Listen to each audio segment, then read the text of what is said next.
Hello students. आज हम start कर रहे हैं लॉ ऑफ टॉट से। लॉ ऑफ टॉट की सबसे पहले इस वीडियो में हम सिर्फ इंट्रोडक्शन पढ़ेंगे। जर्नल व्यू आपको दूंगी कि व्हाट आर टॉट, ताकि आपको आगे इसके बारे में समझने के लिए आसानी। So let's start. Law of torts. Torts जो वर्ड है वो लैटिन वर्ड टॉटम से आया है, जिसका मीनिंग है ट्विस्टेड और क्रूड।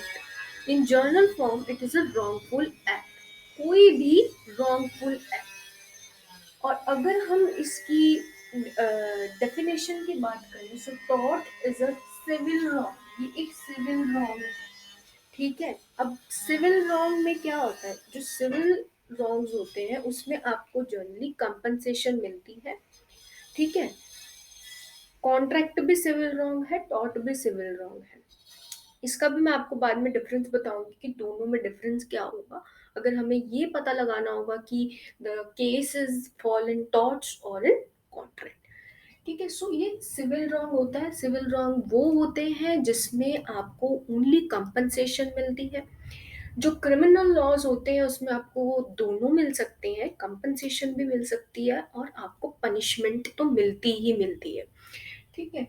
सो ये एक रॉन्गफुल एक्ट होता है जो ईदर इंटेंशनली भी हो सकता है, आप वैसे नॉर्मली जो है एक्सीडेंटल होता है, ठीक है। But in the definition it is civil wrong है, या फिर हम कहें एक रॉन्गफुल एक्ट है जो इंटेंशनली या फिर एक्सीडेंटली अदर पार्टी को हमने दिया है, ठीक है। अदर पार्टी उस करके जो है डैमेजेस, उसको उसको नुकसान हुआ है उस चीज का, ठीक है। सो उसका रिजल्ट क्या निकला, अगर आपने इंटेंशनली किया या फिर एक्सीडेंटली किया, लेकिन उस करके उसका रिजल्ट ऐसा निकला कि हमारी गलती से उस सामने वाले पर्सन का हार्म हुआ, तो वो क्या होगा, टॉर्ट होगा।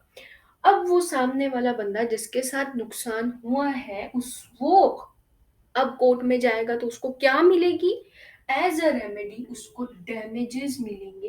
डैमेजेस मींस यही कंपनसेशन मिलेगी, ताकि उसको उसकी पुरानी सिचुएशन में वापस लेके जाया जा सके, ठीक है।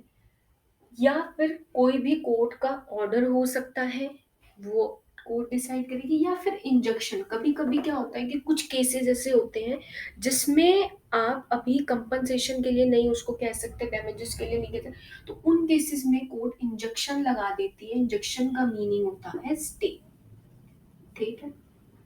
सो इतना आपको पता लग गया कि जो टॉट है वो टॉटम से आया है, जिसका मीनिंग ट्विस्टेड और क्रूक है या फिर रॉन्गफुल एक्ट है।